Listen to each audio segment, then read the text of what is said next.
The Copycat building is a building that was a factory. I think it was a bottling factory. And then it got renovated into artist studio spaces in like the 70s. And that kind of grew into artists sleeping here. I didn't really get what it was because it's like weird that a building has a name. Most of the building is apartments, lofts, studio workspaces now. You roll out of bed, you see who's in the kitchen, usually there's coffee, you drink coffee, you sit and you talk, you think about leaving the house, then suddenly you're in the living room because they ban smoking in the kitchen. A lot of shows happen here. A lot of really awesome collectives have formed here that make music and art.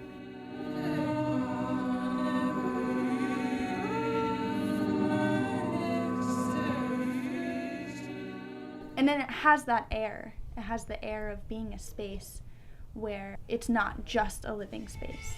There's so many things that happen in the building during the weekend that I can like just go up and down the stairs. They're like, how many people do you live with? Do you even know how many people you live with? No, most of the time I don't. 12.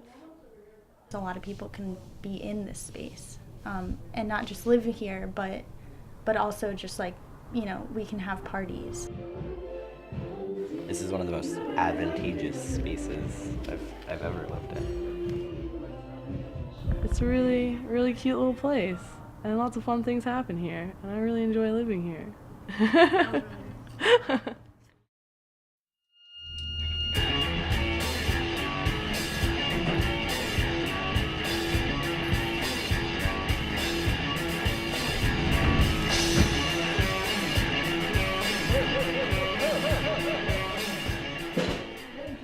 Don't go. You don't have to go.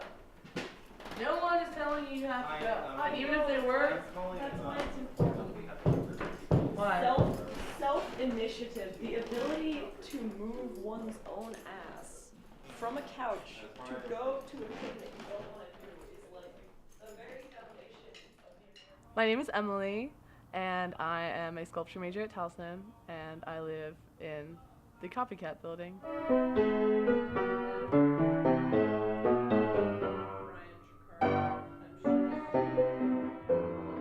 My name is Sarah Danger. That is a lie. My name is Monica Bradley, and I live in the Copycat. My name's Shay Gonzalez, and I'm a pretty princess.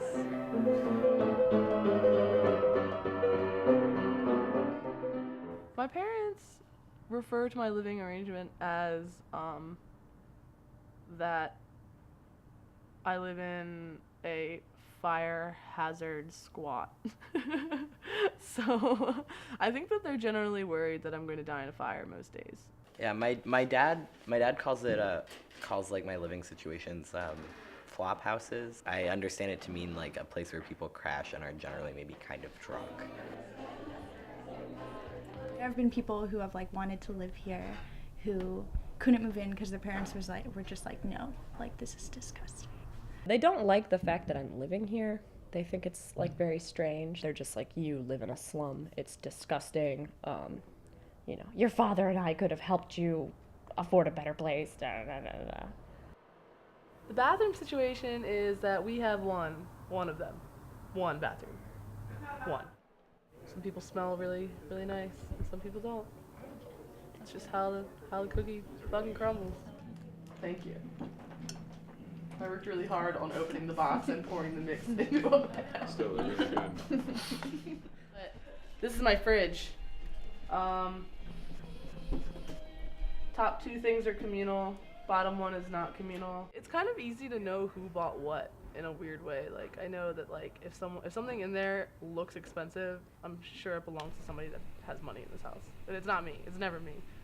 And generally, if people cook food, they make enough for like other people to eat. They make more than usual, and things sit on the stove. And I know that 90% of my meals are gained from walking into the kitchen and seeing what's sitting there already. Cleaning the dishes is a hot mess, train wreck all the time. Sometimes it's good. It's kind of okay right now. We don't have a garbage disposal, so it's like reaching your hand to the pipe and like pulling out the crust, and you're just like, Like, it's like the grossest experience that you kind of have to be a little drunk for to handle.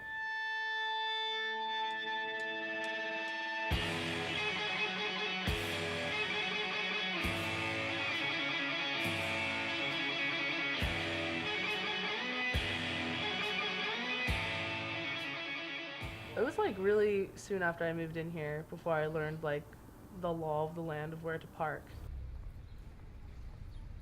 It's like $100 to get my window replaced. I don't have $100. I'm not gonna get my window replaced. There's no backyard, you know? There's no park around here because it's all developed. And there's like a few, but they're like not cool. It's not necessarily a healthy building to live in. I mean, there's lead everywhere. There's cockroaches everywhere. We decided that there were too many roaches in the kitchen, and so our way of dealing with this, instead of getting roach poison because there's so many cats and the cats eat the roaches, when you saw a roach you had to tag it, they had to kill it. Mine was shimmery blue. Bugs everywhere. They're fine, just love them.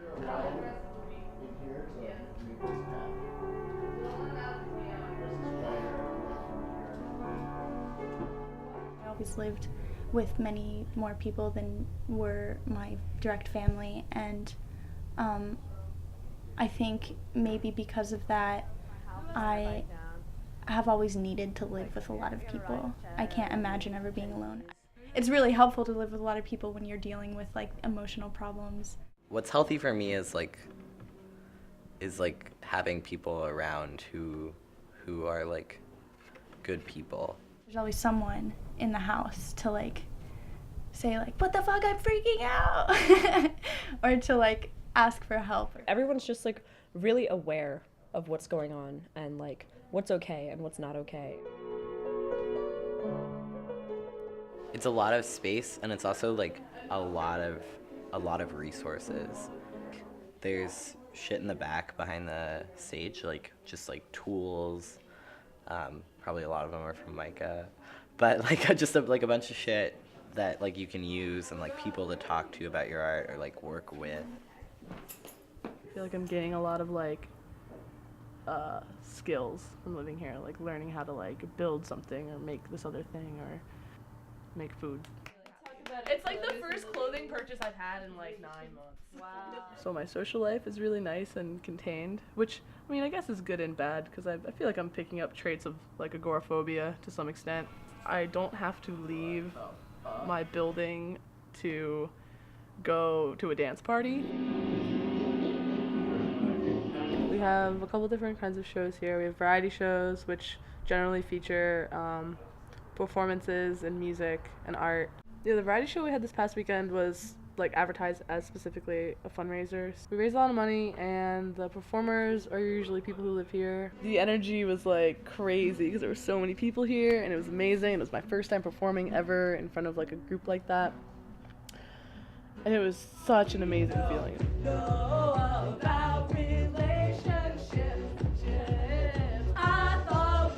My roommates, I think, are the most influential things that I have encountered because they're all beautiful, lovely individuals. It's really just a building of apartments, and like it more matters like what apartment you're in than anything else. In this article that was just written about us by What Weekly, I was really super pleased because they said, you know, that they really felt like we were merging art and life, which is like totally my aim. But you know, everybody's all connected. So when we're connected, it means we all believe in each other. And I believe that you can do whatever you want, whenever you want, and all the time. So do it.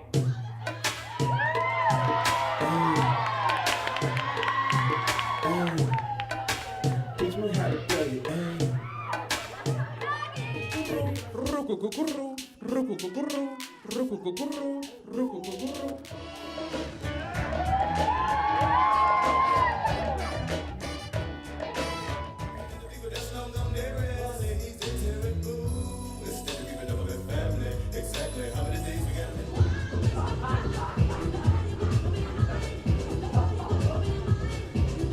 That when I'm happy, I sneeze all day. All day I'm sneezing. Achoo. Achoo. Achoo.